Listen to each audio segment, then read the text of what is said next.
last session of the day.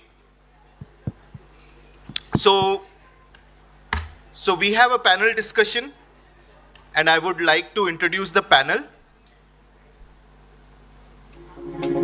So, guiding our discussion today is Ripul Kumar, currently Senior Director of UX Design at Oracle. Ripul's impact on industry spans decades, notably as co-founder of Kern, research-led design firm that shaped experiences of global giants like Microsoft, Nokia, and Lufthansa.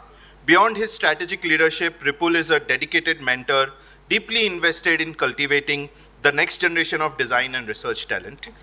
Please welcome our moderator, Ripul Kumar.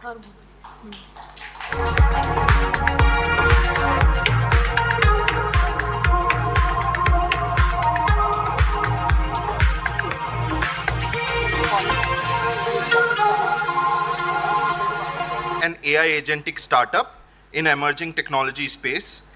Over the last 16 years at Google and Microsoft, she has led research teams working on 0 to 1 technologies, including XR, AI, conversational interfaces, enterprise tools, and healthcare solutions across US and APAC markets. Her work is grounded in strong commitment to integrity and accountability in tech, with a focus on making emerging technologies safer, more responsible, and ethical by design. Next, we have Chinmay, a lead user researcher with 8 years of experience driving impact across SaaS, fintech, and agri-tech. He specializes in building research functions from the ground up, combining deep qualitative insights with quantitative rigor to shape high-stakes product strategy. A former national-level athlete representing Delhi, Karnataka, and Hyderabad, Chinmay brings the same discipline and competitive edge to understanding human behavior and navigating complex user landscape.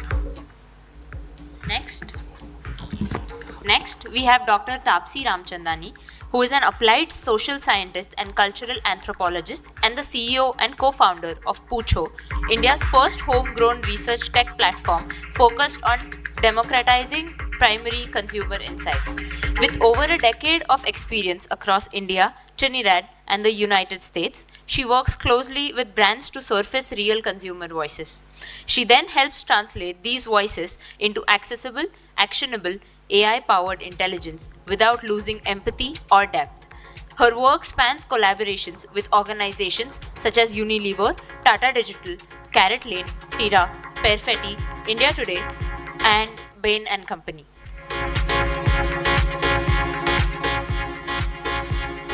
Next, we have Iti, a design strategist and partner at Treemouse, Haryana, with over 2 decades of experience in system thinking and behavioral design.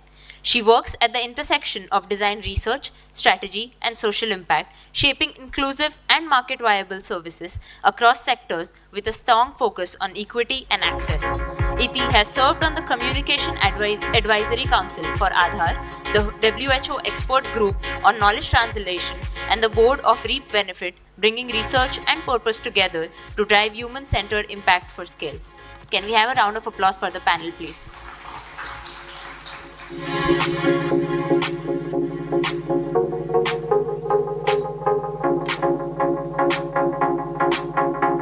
Hi, Hyderabad. Some more noise, please. Hi, Hyderabad. Yeah, it's late in the evening, and I think we have a little more evening left after this. Okay, and thank you everyone for joining this lovely panel. We all know this, I don't want to repeat it, but I will. We know user research is at the crossroads today, and AI has already made a lot of inroads. And the big question is survival. Okay, and survival for researchers, research, and probably everything else. And I'm trying to figure out what this is all about. And we have some amazing panelists. I thought I would introduce them, but you know. So now we have time. Let me just start right off, really. Question to you, Iti. Is user research dead? I think irrelevant research is dead, or but not user research. So in spite of AI, there is the meaning making that's still needed, because uh, pattern recognition is not insight. So AI can crunch a lot of data, give us that, but the difference is is there a brain connecting non-lateral connections and making meaning? So no, it's not dead to me. Okay, you were talking about pattern making versus insights. So could you elaborate a little bit more there? So, for example, I talked earlier about the senior, the retired dads treating the washing machine as a video game. Now, all those transcriptions, we can put it in the dovetails or the clods, or the agentic clods of all rag model trained. We will never get that insight from AI to take that association of that excitement on their faces and the way they've taken over a certain experience. You need a human brain to draw that non-lateral connection. It's not a step-by-step connection. You need someone who can connect dots. So there I feel that patterns would still be recognized by AI and other tools. But this idea of, did we ask the right questions and is it making sense, that reflective step back, we would need the humans to think through that. Okay, that's interesting. So, Khushboo, you are making a lot of agents to do work for human beings, right? And you recently back from the US, and you have this startup.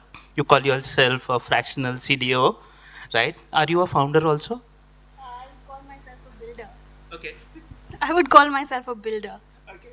So, taking from where Iti left, how do you know what is right? What is right to build? I mean, in the current world, we don't know what's right to build, and we won't even know in the next 5 years, because it is evolving very, very quickly.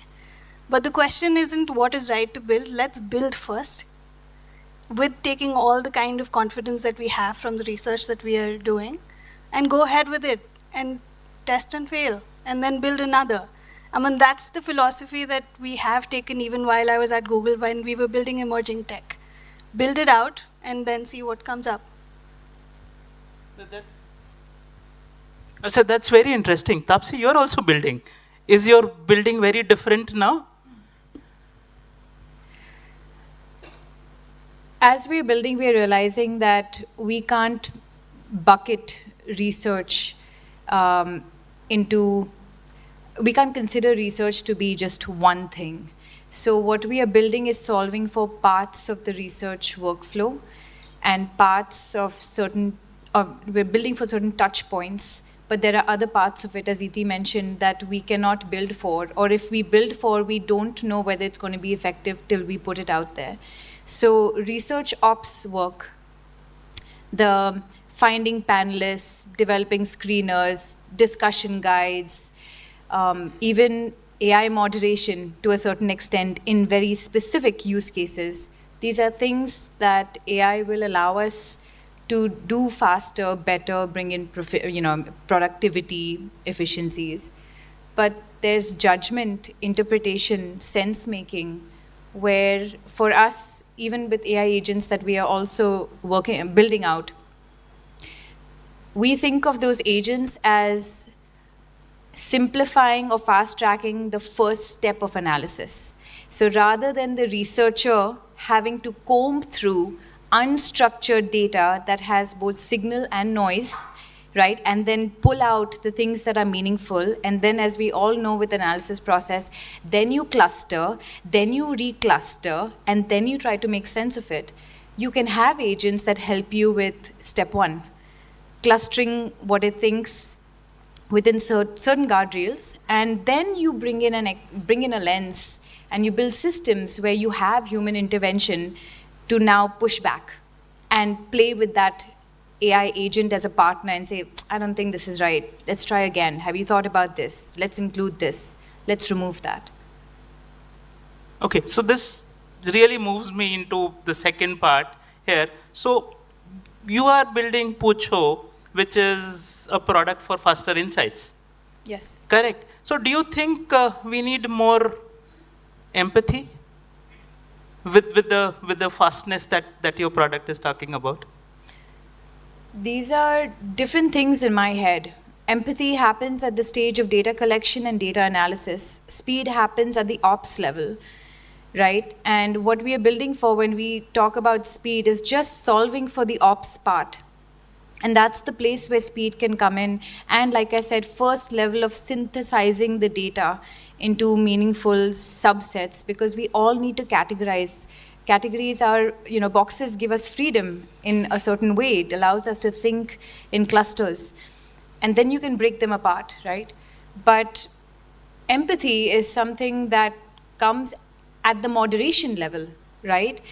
And that is what will feed the text that can then be worked on, using some AI agents. And then it'll come back when you're analyzing the data to ensure it's diverse, to make sure it's unbiased, to make sure it's sensitive to outliers. And that's where the empathy comes in. So in my mind, they're not the same thing. They're not part of the same process, actually, in research. So what I hear is both of them have places in the entire process. Yes, and they're different places. Okay, and they are nicely categorized. So let's talk to Chinmay. He's been in a super fast startup environment, right? What's your take on speed versus empathy? Yeah. So, I heard all of them, and talking about, she talked about learn fast, fail first, and learn fast, right? And when it comes to using AI, when we are trying to do sentiment analysis, right, which cannot be technically given to AI, which need a human intervention, right? So at Poocho, what we tried is, I think back in 2022, where it was very new in the market, and we were trying to push that into our research ops at large. We tried smaller interventions, so something like transcribes, right, and using it for modulations that required for different DG that we created. So small wins that we had, and that resulted with multiple collaborations that we had with with Google as ADK. We created our own hackathon where we created agentic tools. Researchers actually created tools that gave us an understanding about how this works. So when we know that how these things work, right, then we can effectively work with this tools or any agentic setup that we're looking out to. So this is how we learned through with co-collaborating with multiple stakeholders, multiple co-partners that we had. So yeah, now the pace that we are talking out, it can really help, as she recently told, right, and it can redevelop your ops. It can synthesize your workflow very effectively. But now the debate is obviously how we can effectively be the human in the loop. That's the real question to answer for. Okay. That's interesting. The agents that you are building, right, and they work on LLMs at the back end, right? I believe that all these LLMs are trained on Western data. And how do you think we can trust those? Or how do you think you can make them work for countries like India? Actually, that's a very valid point. Even at my end, we've been trying to research about how some of the data sets are so westernized. I mean, I have some numbers with me, and allow me to share it out with you. So about 50 to 60% of training data that we have, out of that 15% it's just 15% of the global population. So, and 93% of English text that's fed into GPT, it's just 93% of English text. So 7% of other languages in the data sets. So less than 5% of Asian and African language data is fed into these models. So I 100% agree that a lot of the data that we have, be it Claude, GPTs of the world, a lot of Asian, African data is completely missing. So we as researchers, we as builders, we as folk people who are trying to build out solutions in India, let's bring this data in. And there are some AI startups that are actually trying to do that. So, but how are you thinking of actually using this data? How is your company thinking of using this? Or are you building your own LLMs? What are you trying to do? I think maybe we didn't get to the background bit of what we're trying to do. We're trying to build a professional network of AI agents for small business owners.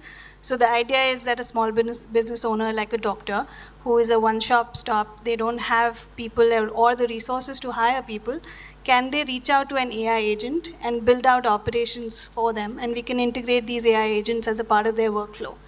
So we haven't accounted for India yet because we are at a very early concept stage. But yes, we would be accounting for that. And that's why I came on board to actually conduct research about small business owners in India and feed that data in. Dr. T, do you think we need to decolonize LLMs? I think this is more about if I keep the ideology aside of whether we should decolonize or not, the question is, if we are using AI agents or AI infrastructure using LLMs in any capacity, then how do we ensure that the output is not flattened, right? Which it would do, because fundamentally, the job of AI is to give you statistically the most likely answer to a question that you pose to it. That is what it is supposed to do. That is its superpower, right? But for research, we're in such a unique discipline because for us, as we have heard today ad nauseum, it's the outliers. It's the signals, the weak signals, the emerging signals, where something happens and it, could inform another idea, another insight. And how do we ensure that at a core system level within an org that we are not letting that data flatten? So I'll give you some examples of what we are trying to do here. One is, if your teams are already talking to LLMs, which we know we all are, then to be extremely cognizant of calling out and asking the LLM to surface up those voices that didn't fit the pattern, right? So in addition to saying, give me the summary, give me the top challenges, also ask it to tell me those challenges that were articulated that you have not yet mentioned, right? You literally force it and it will give it to you. It just didn't give it to you in the first round because it's not programmed to do that. So at a fundamental level, if as teams we are introducing this idea that, hey, this data is flat at some level, it's not including diversity, it's not trained on models that are inclusive of other cultures and perspectives, then we have to force it to do that. At another level, at a product level, what we have started doing, and it's something that we're rolling out at the end of this quarter, hopefully, is we have forced the model to surface up signals with tags which say, this insight is weak, this insight is emerging, this insight is strong, this insight is broad. And what is that definition? Strong means it's mentioned, it's literally, it's math, right? Strong is, it is spread, the spread is wide, and the frequency is high, right? So many people are saying it, and they've said it many times, right? And then we use other permutations of these two variables to talk about weak, emerging, strong, and broad. But why is this important? Because we know in the research community that we want to know those emergent signals. We want to at least keep our eye on the weak signals, because what the system considers to be weak is contextually highly relevant to us, which otherwise would get suppressed because, again, of the data set in which it's trained. So those, I would say, are two ways in which we can think, leaving ideology aside, practically speaking, what can we do to ensure that the data remains rich and diverse? That's very interesting. So, as you said clearly, we look for signals that are weak. We look for diversified views, and that is where our signals come from. And current AI cannot help us with that upfront, right? They're not trained to do that. They're trained to take out stronger signals. And well, you have, ear twisted the LLM to. Yes, you have to. Okay. Have you ear twisted the LLMs to work for you? Iti? Sometimes, yes. I think, everything aside, AI remains a very dependent, like others also said, dependent, hardworking colleague. So you need to, doesn't get frustrated with data, doesn't get overwhelmed with data, which happens to all of us when we see that huge amount of things. So yes, I mean, it remains a part of our research teams, and like you rightly mentioned, that the initial signals need to happen with it. The place where we feel that we haven't completely cracked it is this idea of holding on to friction. So, it tends to flatten, and we haven't been able to, because when we are holding on to that friction of, we are hearing 5 different kinds of views, and that friction is what answers the ethics of something.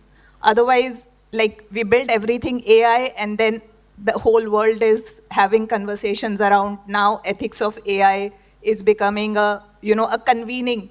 We are all convening in different groups and solving for ethics. Whereas the initial friction should have led to that by design. So this is something that we are still not able to fully solve with at least the agents that we have, that the friction is still a human intervention where we have different viewpoints. We need to now take the interest of what's best to move forward. The rights are still being defined by us, and then, like you said, how much to ear twist this very hardworking colleague, we are figuring out. So, I also want to bring another perspective. We're talking about AI or AI agents from the perspective that there is a technology team building an agent or building AI, and researchers are consuming that agent and training that agent to work for us. But I want to slightly change the perspective a little bit from saying that as researchers as well, AI is very nascent and it is still being built. So we as researchers also have the responsibility to build that model or enable building that model. For example, back in 2021, when Lambda was being built, which was at Google, we were trying to build a visual recognition, computer vision model, which allowed a user to look at, let's say, an object and recognize that this is a bottle, or which allowed us to listen and understand which language is it being spoken in and translate that. So researchers came in and built out frameworks for engineering in teaching how to feed in the diversity data.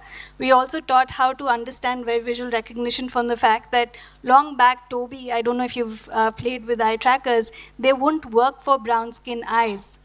So being accounting for these pieces is what we started feeding in Lambda to actually make it more diverse and make it more sturdy. So this is just one example. So all the models that are being built in-house in the companies or being built by companies like Claude and ChatGPT, we have all the responsibility to work with engineers and understand their workflows and see how we can integrate research in. So I want to take this topic to, from there, we've been talking about research from real human subjects.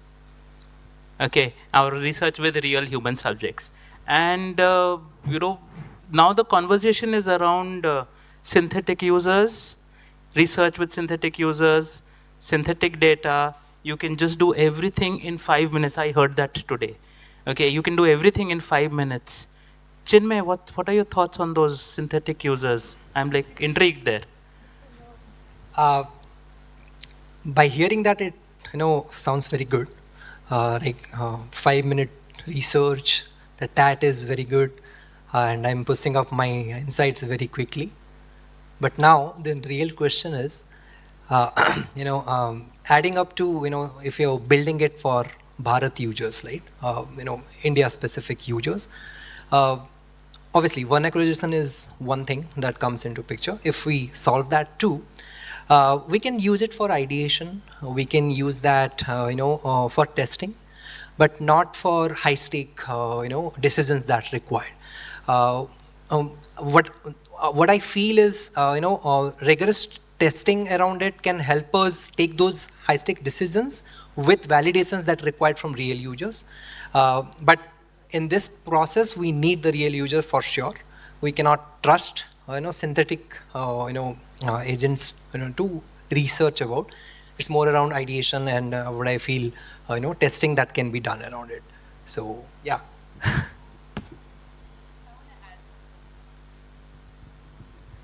I want to add something here. I'm going to come back to my point. If anybody knows me, you know that I love categories. I love boxes. I do, which is weird for a qualitative researcher to say, because we're supposed to, live on the edges and, not put everything with a nice bow around it.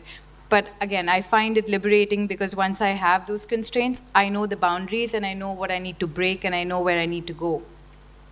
So with that said, I think there's tremendous value in synthetic users because it allows you, just like with personas and archetypes, guys, right? It allows me to think about a large amount of data that can be cohesively, put together and represented in a certain way that you can interact with how you need to do, how you may want to do it. For me, the concern, or rather the qualification of whether I use a synthetic user or build a synthetic user is, do I have traceability of the source of that data? So I, about a year ago or a year and a half ago, was asked to review a company based in the US that had launched synthetic personas. And if anybody knows, this was really a buzzword. Synthetic personas was like, a year ago, it was really, really hot. So I was given access to this tool, and I could chat with it and chat with this user. And I did, and it was amazing. I could ask it all sorts of questions about its life and about choices it's making, about what it buys and all that stuff. And did all of that, and then I asked the builder, what's the source of the data? Like, can I see on what data set has this synthetic user been built on? And his comeback to me was, oh, but that's proprietary. I can't share that with you.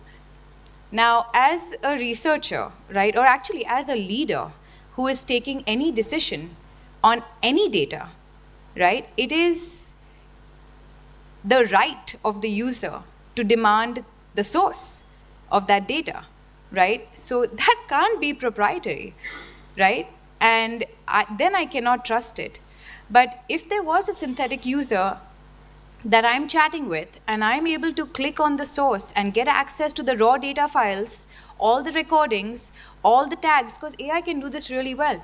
Give me the tags, give me the topics, give me the frameworks, give me everything that went into building this out, right? And let me listen to the raw recordings or let me read the transcripts to be convinced that, yeah, of this data set of 150 people who make up this synthetic user, right? If I just randomly click on any one of them, I'm convinced, yeah, there's that sensibility that makes sense to me. Then I will double down on using that synthetic user to help me in certain tasks where speed is of essence.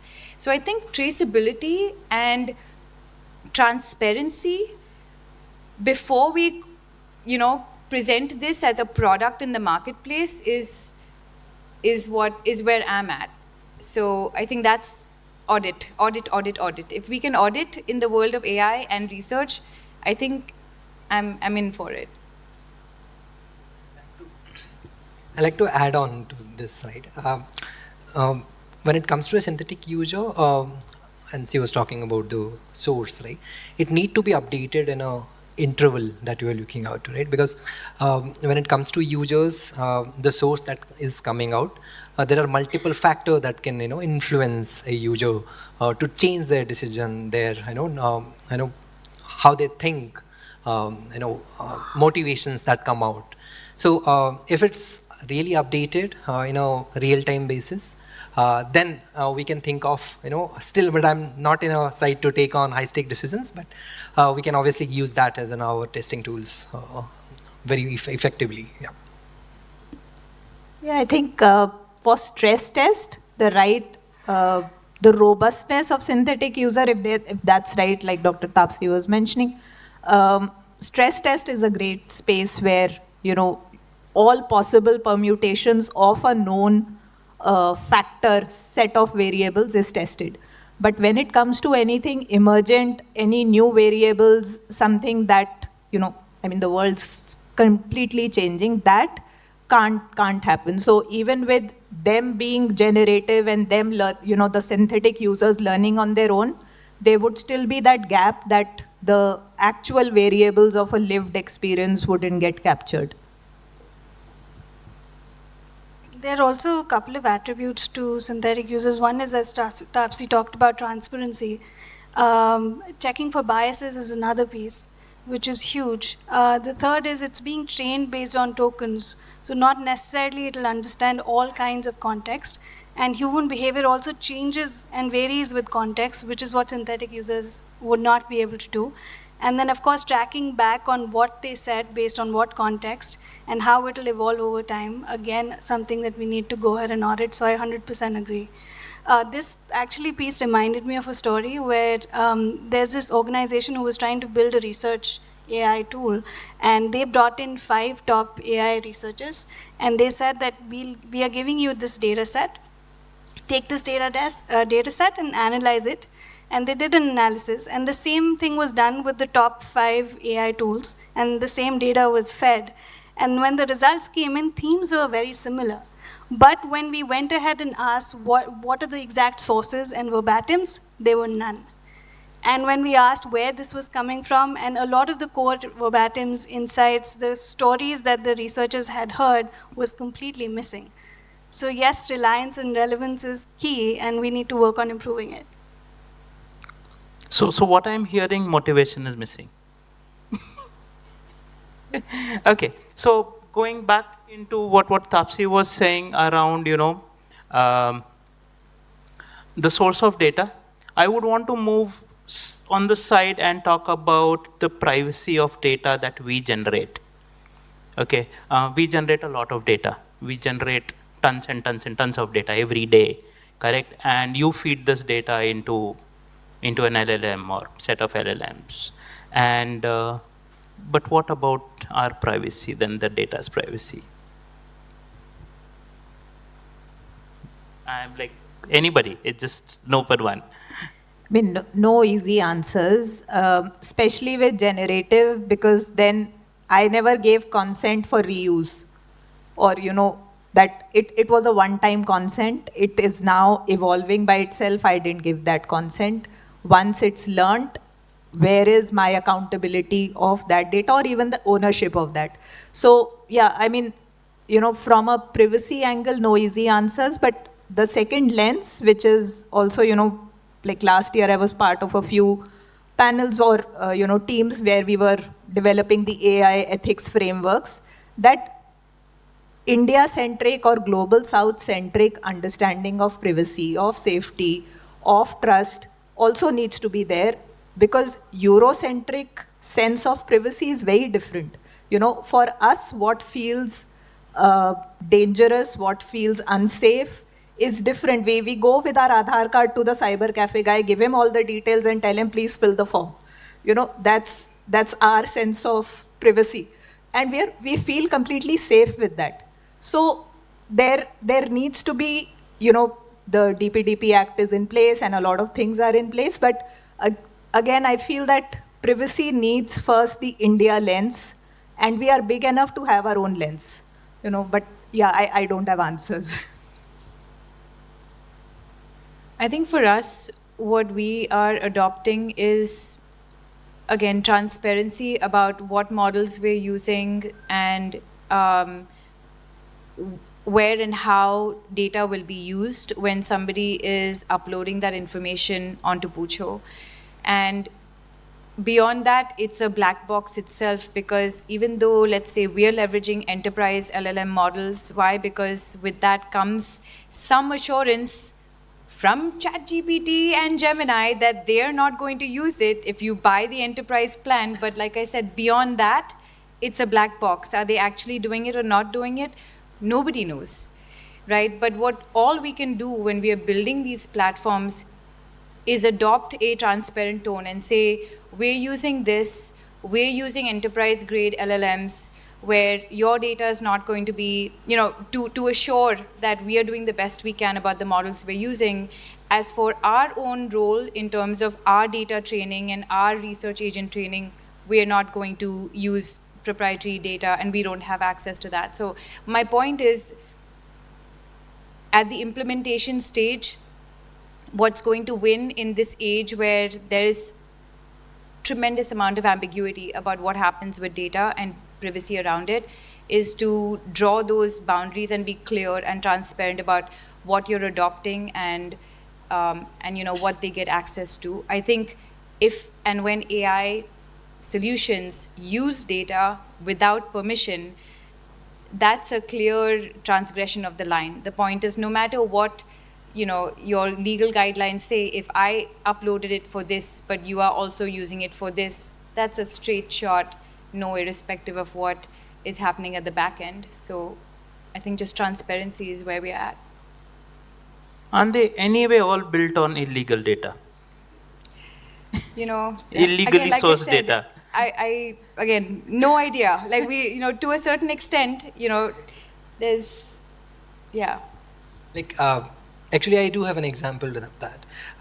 We had a ChatGPT Enterprises, license for ChatGPT for Pota, and we were trying to fed in our data and try to do our research and try to understand. And one fine day, I was logging in from my personal account and was trying to, because InfoSec came into, discussions, because we had an AI committee. We were trying to discuss how things will be safe and all.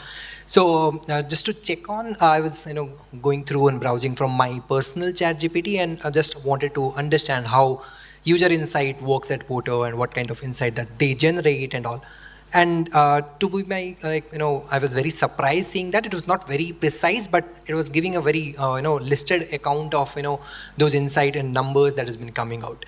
So, after that, I think GPT-4 came in and the privacy policies changed. They say that we are not, doing that anymore and all. But we then shifted to Gemini, and that was a real blocker for us in terms of, PII going out, from the organization. So that will be a real blocker if that happens in the real world again. So I'm not sure if it's happening anywhere else.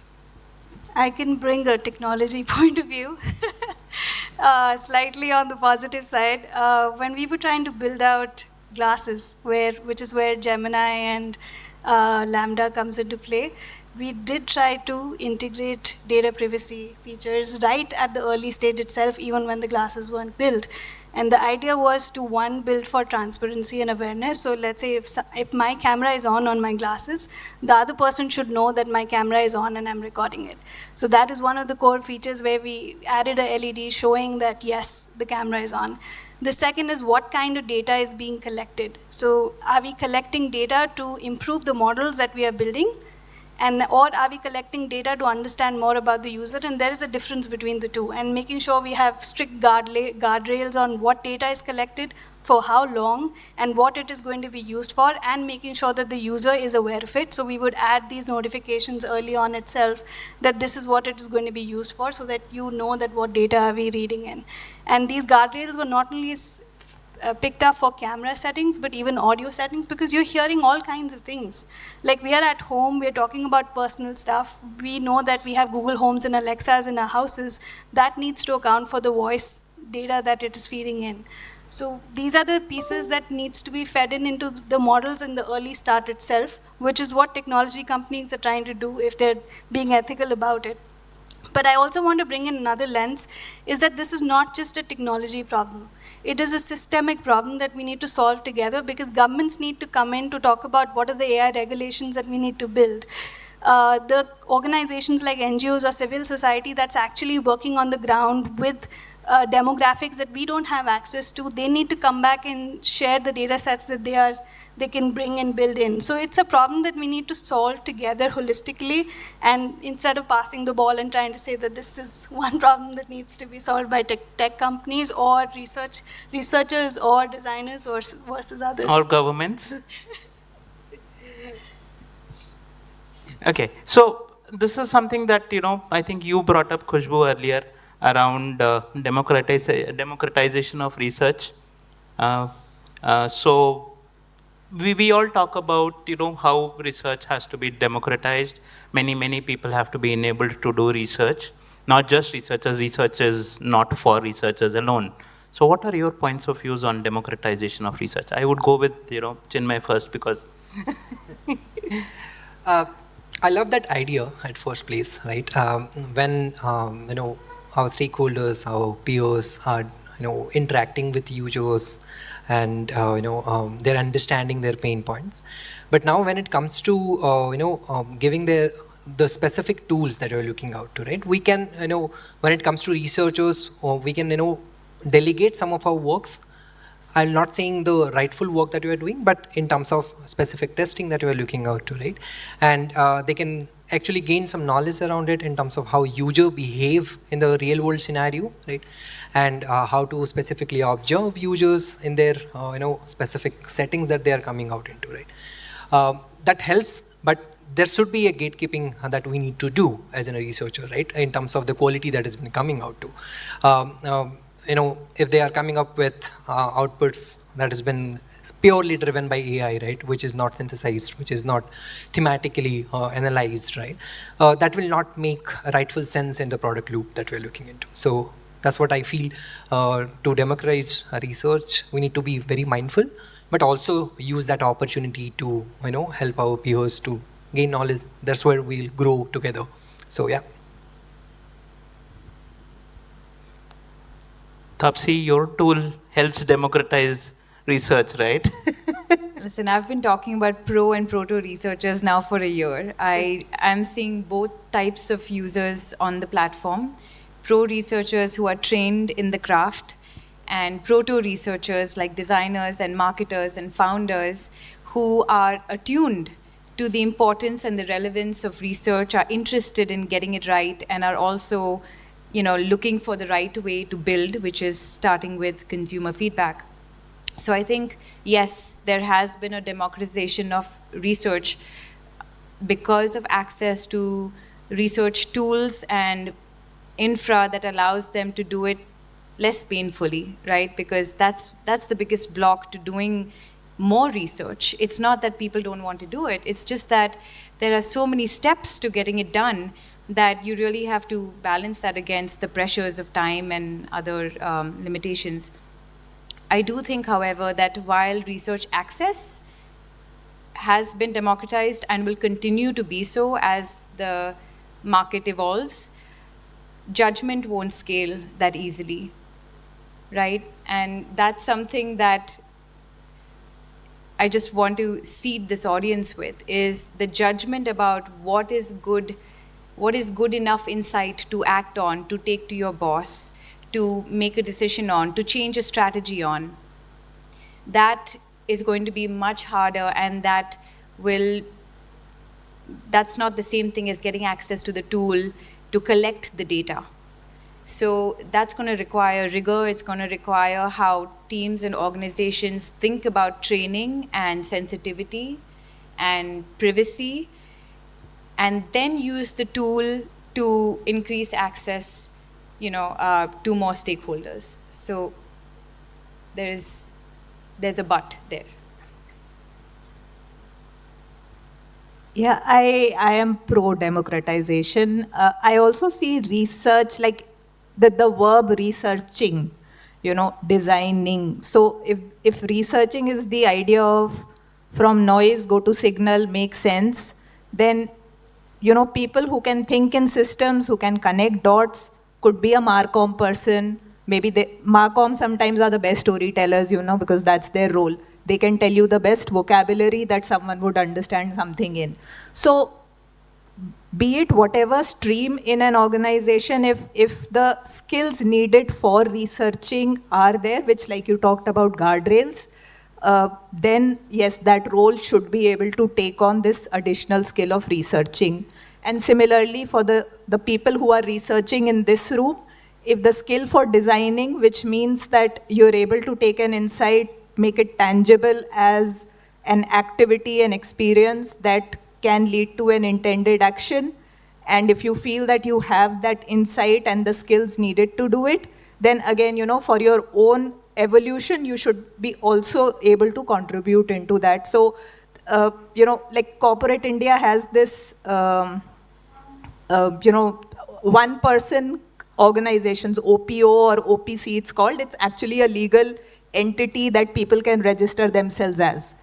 I see that almost becoming like, us in future acting as faceted services that we contain within ourselves, where there are these streams that we could hold.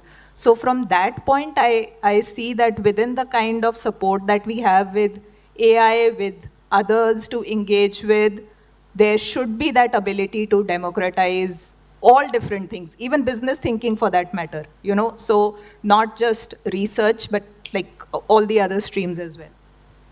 Sure. Any? I think it's already happening quite a bit. Considering I just came back from US, I'm just going to bring some US stories here. With the layoffs that are happening right now, a lot of companies have got rid of researcher positions, and they are encouraging designers or PMs or engineers to train the models. So they are saying, go take these 2 models, train them with the data that you've gathered so far, and use them for research instead. Which means that you will find PMs doing research, designers doing research, everybody is doing research except research. So I think the point is that instead of buttonholing into just research only, let's become designers as well. Let's become product thinkers as well. So it's all about, let's become builders. Think about the product. Think about the business. Most importantly, bringing research closer to the business is very, very critical. And we have the skills. We are system thinkers. We are sense makers. We understand users deeply. We understand businesses deeply. So can't we take other roles along with what we do today? That's an interesting thought. So which probably means a lot of researchers that are coming out would start their own companies, build some amazing products. Just like Taapsi. Yeah, absolutely. So I have been asking questions till now, but I think we should open it up to the audience and let them ask you questions. So the way that you do it is, number 1, that we will ask questions and not tell stories. So we have told stories, so we'll ask questions. Okay, that's part number 1. And part number 2, you ask a question to a specific person. So say, okay, I am asking this person the question to Khushboo. So 2 things, a question and a person. Mayank, do you want to? Yeah. Yes.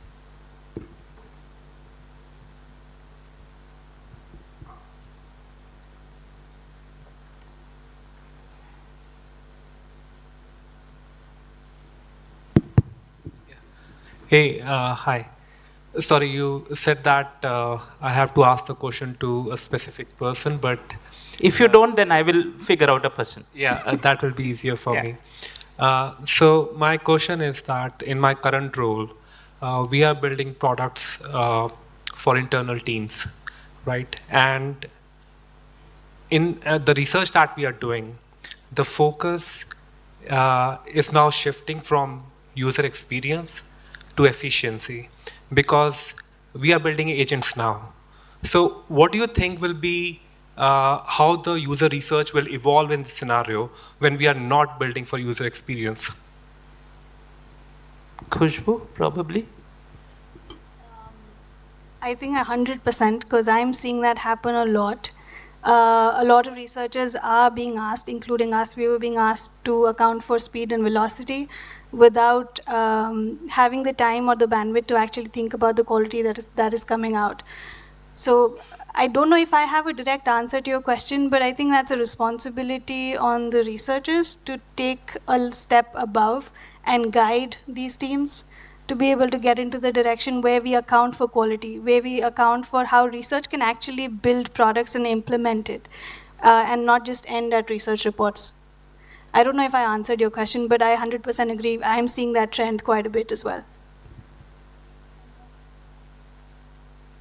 When it comes to, if they're asking us to bypass user experience, right?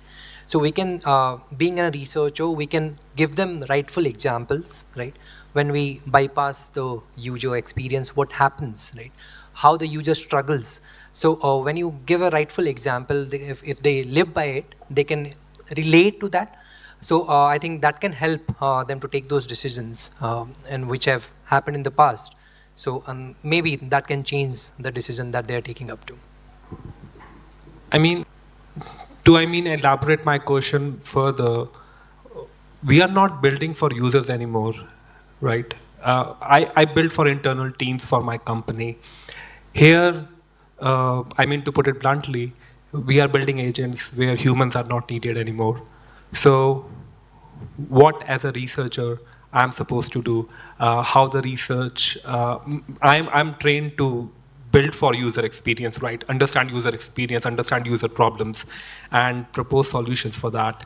But now in this scenario where we are building agents, not for user experience, so the understanding the user problems and all of that is not something we are doing. So this is the change we on my team is in the middle of, and that's what I thought that if you have some insights towards that how do you see the user research evolving with agents coming in? So actually, I would change the term from user research to system research, because researchers don't just have a role to talk to users. They also have a role to understand the system and the engineering model that is being built in. So if an AI agent is being built, there is a workflow to it, both from an engineering implementation standpoint and to the outcome that it's creating. So if we actually start testing that entire workflow out and start seeing where failures are coming up and addressing those failures is also a part of the research process. But it's just that we are not wearing a user lens, you're wearing an agent lens. And is it a factor of, if right now efficiency is only a factor of time, in some of our other work, we've looked at efficiency as a factor of sustenance or resilience, that can this happen over time continuously in a certain way? And then other aspects also come in where time is not the only factor that needs to be cut down. So there could also be that lens that once you are looking at it as an overall system, there may be other factors that are contributing, or efficiency needs to be then further deconstructed into other elements that are enabling a better system to coexist. Again, no easy answers, but that's something that we tried. I just want to add one more thing here. If you are building agents and thinking about in terms of systems, it might help in the transition from a researcher hat to, a user researcher to system researcher, to anthropomorphize that system. At the end of the day, the agent is trying to emulate what a human would have otherwise done. So mentally, as a mental model, if you think of that as a type of what would have been a human agent, then this example of resilience, for example, is something you have an opportunity to bake in to your engine. Because you have the sensitivity of a researcher, you will build systems that can hold, hopefully, the test of time, but also the edge cases, right? As well as be more inclusive in their approach, or in the language and even at the data pipeline level. What does that look like? How are evals done? What is considered in the evals, right? What are the examples that go into the prompts that feed these agents? You, in fact, I dare say, have a really exciting and deep responsibility to build those engines that will be used by a lot more people in a way that is, inclusive of a variety of parameters.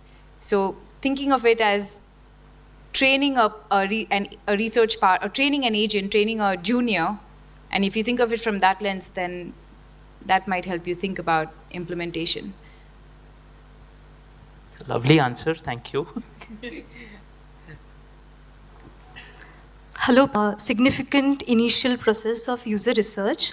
Does AI create an anchoring bias in a researcher and takes away the advantage of having a clean slate for a researcher, which would, if it's not the case, then it would take away the advantage of, having a direction to dealing with unknowns? There was a talk that happened earlier today where I think you mentioned where we should think about using AI systems after we have fed it something, right? AI works best when you've given it a starting point. And I am seeing this repeatedly. So even as we are building agents, we realized, I'll just give you a real example of what we learned the hard way. One-click reports, right? Can you give me a summary? A one-click report of 20 interviews done is an ask, right? If I tell somebody I'm working on an AI agent.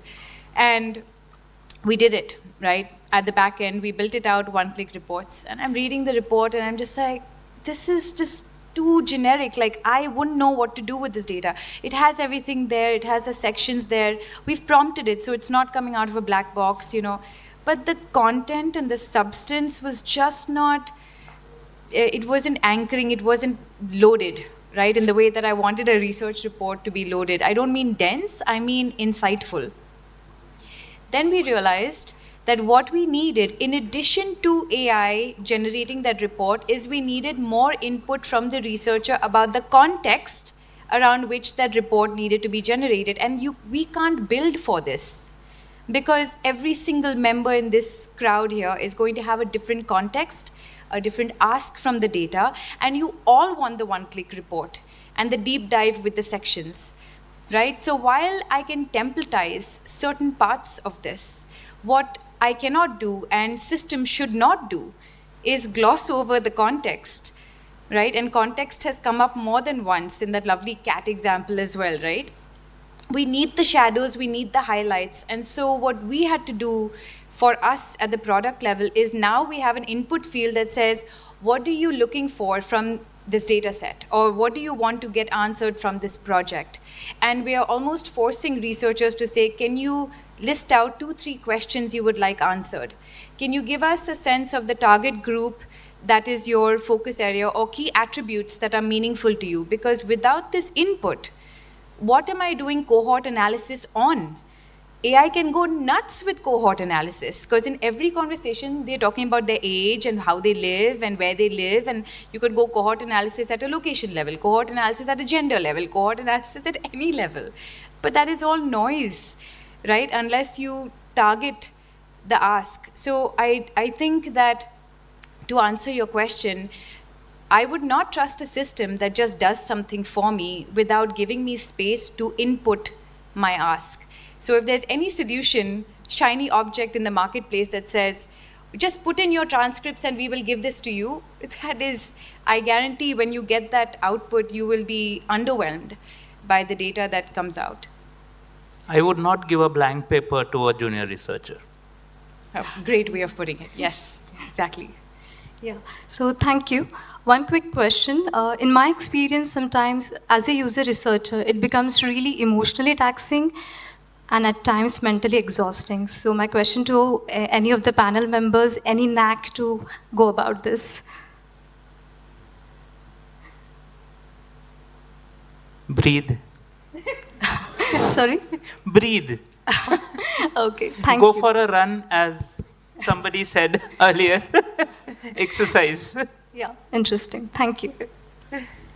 One last question, please. Yeah. My name is Ashish Bansal.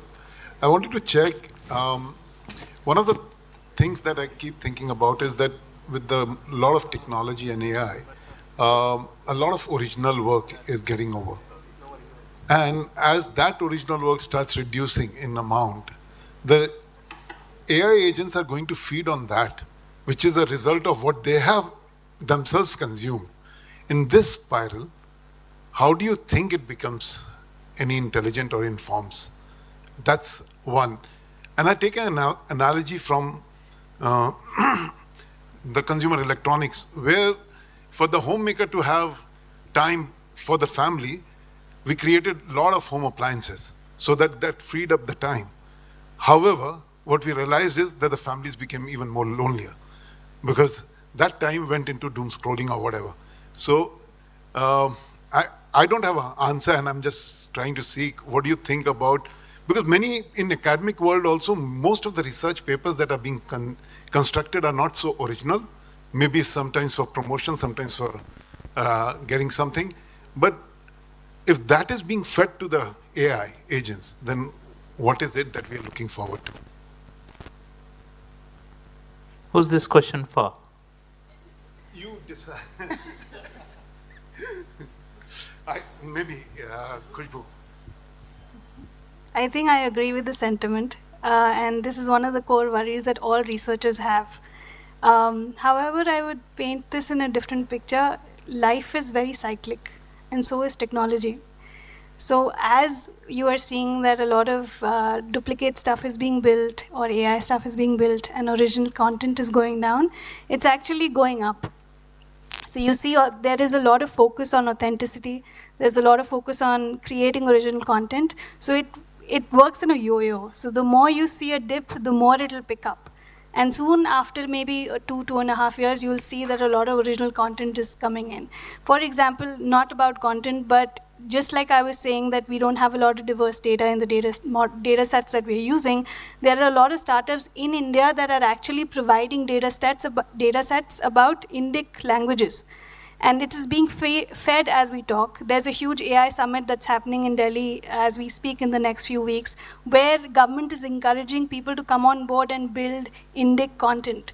So you'll see both come in, but it's just that right now it's painting a sad picture, but that's not true. I also want to, at least my part, end on a high note, because I do think that alongside democratization of research, which will happen, when access to research and the ability to do research improves or increases because of interventions of not just AI, but even just emerging tech, like tech platforms or other solutions to make that process easier, it's going to, I believe, lead to organizations thinking about research not as a single function in an org, but as knowledge infrastructure, right? Because when you have pros and protos that can now together access the same pool of data, because you've built an agent that your marketing team can talk to. The research was done by research teams, but CEO has a different question from it, sales has a different question from it, marketing has a different question from it. I think that there's going to be more rather than less data that will be generated, research that will be done on a continuous basis as organizations realize the power of sitting on proprietary in-house knowledge, not research insights, knowledge. And that's the bet that I'm taking on the Indian market. I think we will mature in that direction, where in the West, it has been the maturation of the research discipline. UXR is very mature there, right? I think knowledge, we are going to maybe skip that, and rather than focus on the maturation of UXR in India, we're going to just jump, because of where tech is taking us, into organizational knowledge creation and harnessing that power. So I think because of that, because the repercussion of that, or rather what will feed into that, will be more data and not less data, and hopefully more data that is situated and anchored in our realities, right? So probably, a follow-up on his question. So do you think humans are going to become more creative then? It's okay, no worries. So as we start moving into the evening, I want to ask a question to you guys, humans, because I can't ask this question to an AI. Okay, and this is also pivot to an evening after this. What's a fun fact about you? And everybody else now, you can think, but I can start with Khushboo. I write poetry. Okay. She writes poetry. Okay, and has it been fed to an LLM to generate more poetry? Not really, but what I have done is I have fed some of my poetry to LLM to assess what direction am I taking, more from an editorial perspective. So am I writing more like Mary Oliver, or am I writing more like a Sufi saint? What direction am I taking? And that just gave me some inspiration. I would like to see some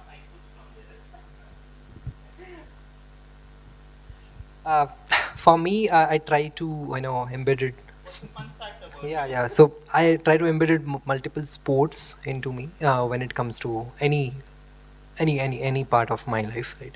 It may be my work, or maybe when I'm trying to chill, or even when I'm going out with my friends, or even with stakeholders. We try to do that with stakeholders, FM radio station where we used to play. We were to invent different kind of games to how do we can socialize our insights, how we are talking to. So I try to play out with sports actually when explaining that into multiple levels. So.